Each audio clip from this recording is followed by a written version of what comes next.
Joy,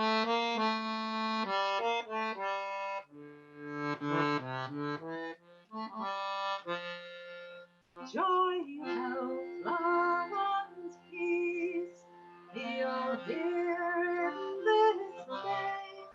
By your leave we will sing concerning our King.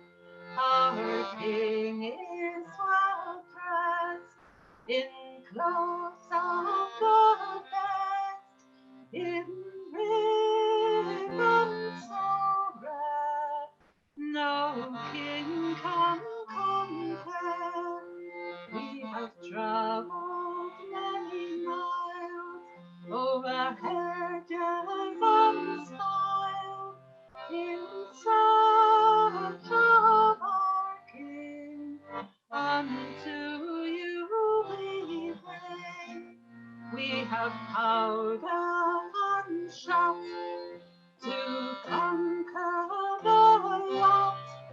We have cannon and war to conquer them all.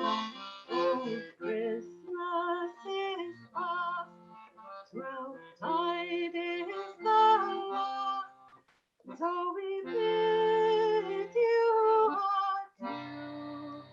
Great joy in the new. Oh, Thank you.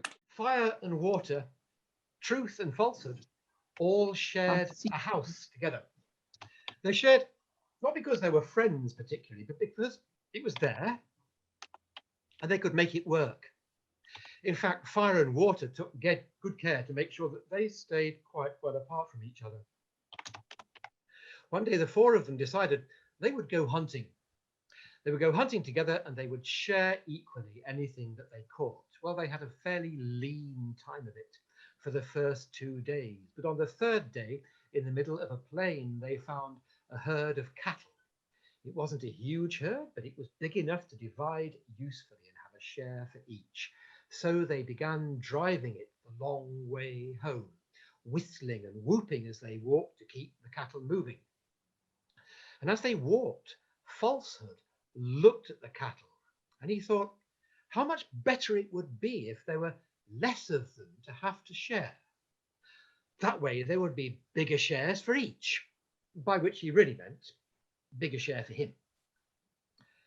So he sauntered up alongside water and they walked along in silence for a while, and then he said, "Water, my friend, I've always known that you and fire kept yourself a bit distant."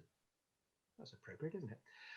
"But I hadn't realized just how badly he's got it in for you until last night in our camp when I heard the things he was saying about you." I don't suppose you heard them, did you?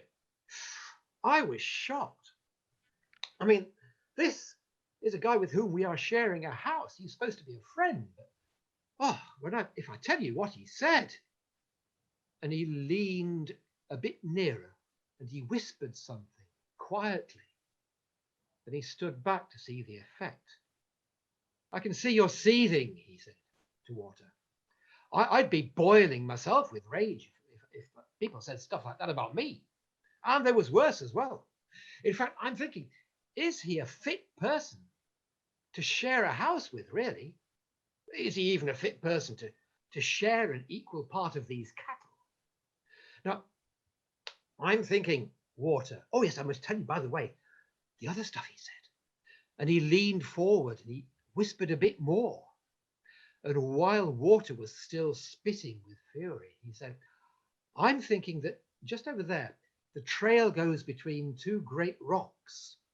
Now, when fire is going through there, if you were to flow forward in a surge, you get my idea?" And then he sauntered away so that he was nowhere near water when they came to those two rocks, and they drove the cattle through, still whistling and whooping. And he was by truth, where at the back water and fire came to the rock. Fire went first and water suddenly surged right over him between those two rocks.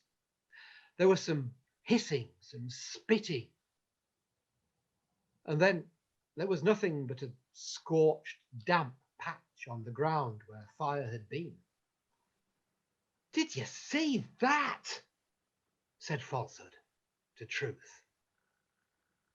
I mean, that was murder, wasn't it? I'm shocked. I thought he was a friend of ours. We've been sharing a house with this guy. Is he someone we should trust to share a house with? Is he someone we should even trust with a share of these cattle that we've caught together? I'm not so sure. I've thought of a way that we can get rid of him, and it doesn't mean hurting him the way that he hurt Fire. I mean, that was shocking. But I'll show you. A little while later, they came along the side of a range of hills. When Falsehood turned the cattle, headed them up the side on the path, and said, "Look, it's a long way round if we have to go all the way around these hills with these cattle. But if we drive them up over that mountain pass up there, it'll cut a long time off the trip. Cattle can climb the hill, so can we." And so up they went, the three of them. Well, Falsehood went, Truth went, Water tried to follow. Water dashed up against the side of the hill, fell back.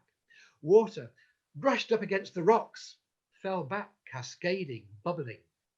In fact, any of you who've done hill walking will know that chances are if you meet a mountain path, water is still cascading and bubbling back down it. It's still there, trying. Truth and Falsehood, finally keeping the cattle together, reached the top of the saddle that passed between two peaks, where the wind whipped round them, tore at their clothing. Falsehood stopped and looked at Truth. "You came up here because I led," he said. "I'm stronger than you." No, said Truth. "I came to make sure that there was a fair sharing of the cattle." "No," said Falsehood, "because I say things that people believe, and so they follow me. They find it much harder believing what you tell them." No, said Truth. "Your strength only lasts as long as they don't find out about me." And so on, until they fell to fighting. And as the wind whipped round them, they fought. And they fought until they fought themselves to a standstill. And while they stood there getting their breath, the wind calmed down enough to say, "So what are you two fighting about?" "We're fighting to see which of us is the stronger." "Wind, you've been watching us all this time. Which one do you say is the stronger?" "No, I'm not going to be the judge of that," said the wind. "But I tell you what I'll do. I'll blow round the world, and I will ask the people I meet." And with that, they had to be content until Wind came back sometime later. "I asked everyone," he said. "I blew north, blew south, blew east, blew west. Is Truth or Falsehood stronger?" Well, many of the people said that Falsehood was stronger because people will believe a lie sooner than a truth. And a lie travels faster. And Falsehood was just beginning to say, "See," when the wind went on. But, he said, many others said that one truth can demolish a whole pack of lies, just as one flame of light can cut through the greatest darkness. So I say that you are both very strong, but that truth can only become the stronger as long as truth continues struggling to be heard. So there you are. Thank you.